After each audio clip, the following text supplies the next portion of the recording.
Hi guys! Hello, this is for Scorpio.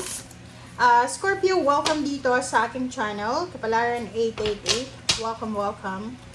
Alamin natin, Scorpio, kung anong messages, vibration, gabay energy para sa inyong lahat.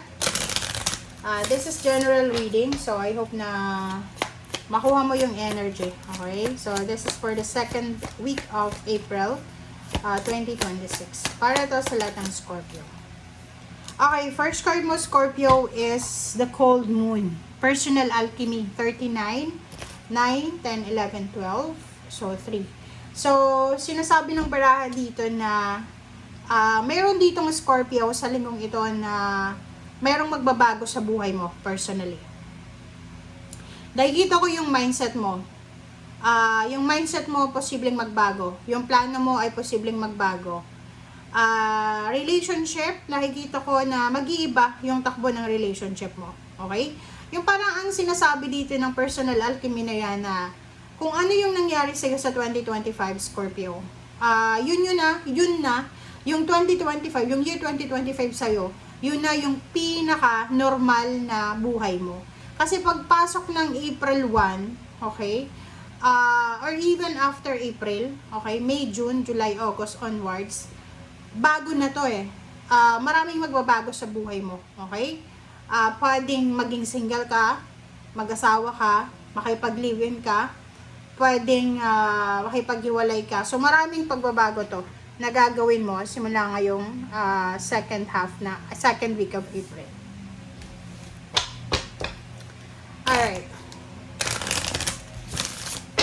Ano pa ba?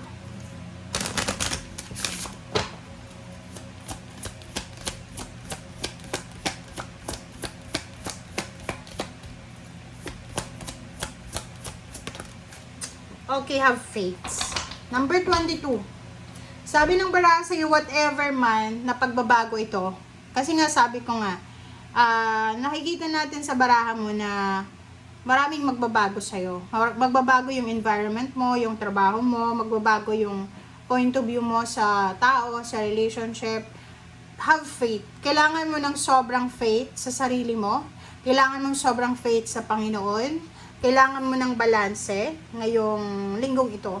Kasi once na naging malakas ka sa pagbabagong ito, mas may maganda pang blessings ang paparating sa'yo. Pero pag na-overwhelm ka because natakot ka, nawalan ka ng tiwala, baka hindi mo makuha yung personal change or transformation na sinasabi na yan. Okay? So, yun. Alright, next is, wow, reverse the destiny. 'Di ba? Sabi ng baraha sa'yo dito, Scorpio, makinig ka. May Scorpio dito na parang may naka-destiny talaga sa'yo. Like for example, yung asawa mo ngayon, yung karelasyon mo ngayon, yung trabaho mo ngayon, kung saan kang lugar ngayon, sinasabi ng baraha na naka-destiny talaga yan. Okay? Hindi yan nangyari sa'yo dahil sa coincidence lang. Walang coincidence dito sa mundo. Okay? Lahat may rason. Kaso lang, may yung nangyayari sa buhay mo na naka-destiny, parang ayaw mong tanggapin. You're against sa transformation. You're against sa destiny mo. Pero alam niyo ba, kahit na against tayo sa destiny natin, gusto nating baguhin yung nakatadhana sa atin, wala tayong control dito sa mundo. Pwedeng mabago mo, sa ngayon, pero babalik ka dyan sa naka-destiny mo. Okay? So, let's check. Okay, this is for the Scorpio.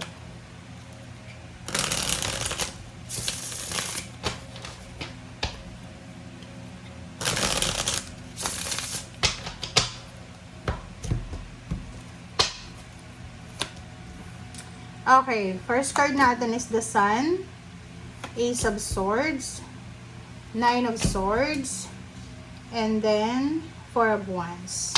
So, kung makikita mo dito, Scorpio, sinasabi ng barahan na there's a good news coming sa linggong ito na pwedeng magdala sa'yo ng sobrang kaligayahan. There's a good news coming dito na posibleng magbigay sa'yo ng resolution or solution sa anuman na iniisip mo.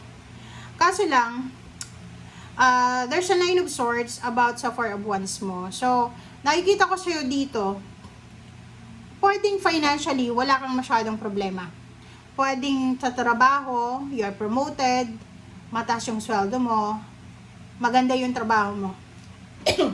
But the problem is here, ihanda mo daw yung sarili mo. You need to prepare yourself sa linggong ito.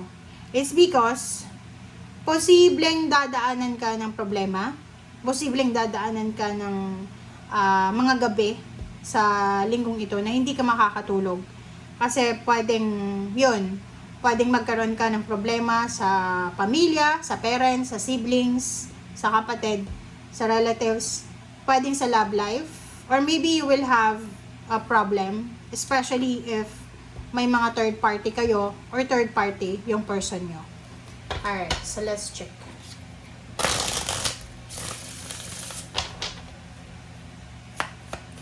Okay, ano bang rason? Bakit ka masaya? Freedom. So, nakikita ko sa'yo dito, paki-comment sa comment section, wag kang magagalit ha. Meron ditong babae na Scorpio. Nakikita ko sa'yo, it's either you're married, you're in a relationship, or naka-live-in partner ka. Pero hindi ka masaya. Gusto mo ng kalayaan, pwedeng ilang taon ka nang naghihintay na makaalis sa relationship na yan. And nakikita ko sa'yo dito na parang nilalagay mo sa isip mo na magiging masaya ka lang kung makaalis ka na sa sitwasyon na yan. Another is the job, okay? Pwedeng trabaho yan. Sa trabaho, pwedeng kumikita ka ng malaki. Maganda yung flow ng money.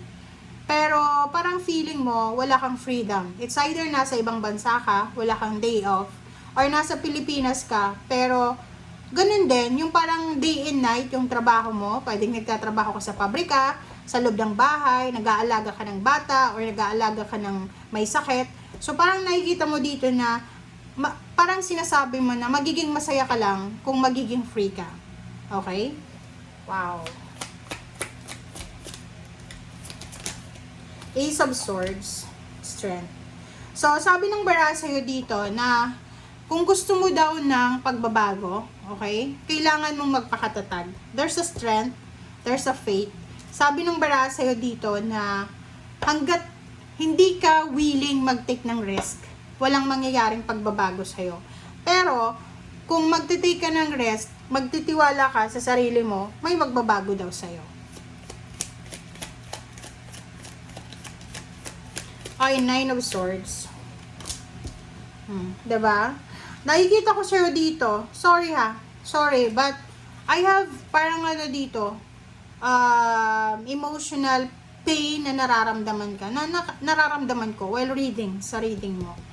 Sinasabi ng bara dito na isa sa rason, lalo na sa linggong ito, isa sa rason kung bakit hindi ka makatulog sa gabi, balisa ka, parang ano ka, problematic, balisa, insomnia, kasi nangihinayang ka eh. Marami kang pinangihinayangan na, like for example, decision. May mga decision kayo sa past na ginawa nyo na parang ngayon, nagsisisi kayo, bakit ba ginawa ko yun? Bakit ba ganito ganyan? Dapat pala hindi ko ginawa. Dapat pala ganito ganyan. So, panay isip mo eh, 'di ba? Panay analyze ka ng situation. Analyze ng situation, and then i-conclude mo siya na sasabihin mo na kasalanan ko 'yon kasi ginawa ko 'yun eh. So, your decision making from the past, siya yung parang nagiging ano ngayon eh. Parang siya yung nagiging dahilan kung bakit namomroblema ka. Kumbaga, walang sino man dito na siguro kailangan sisihin, kundi ikaw lamang, di ba? But, alam mo yun sa sarili mo. Alam mo sa sarili mo na isa sa mga rason kung bakit ka nagsasuffer ngayon, it's because of your bad decision, bad action sa nakaraan. So, full of regrets ka. Nangihinayang ka. Alright, and last card natin is 4 of Wands. 7 of Wands. Sabi ng bara sa'yo dito, okay, kailangan mo daw ipaglaban ang pamilya mo. Kung gusto mo daw ng 4 of Wands na stable, secured, Kung gusto mo ng maayos na pamilya, ayaw mo ba ng broken family? Galing ka sa broken family, and ayaw mo ng broken family, you need to fight for it. Nasa 7 of Wands, ilaban mo daw. Okay? Ipaglaban mo yung pamilya mo, yung love life mo. Ipaglaban mo yung sarili mo. Ipaglaban mo yung rights mo. Parang ganun. Okay? And yun guys, ang sinasabi ng baraha. Thank you for watching. Bye!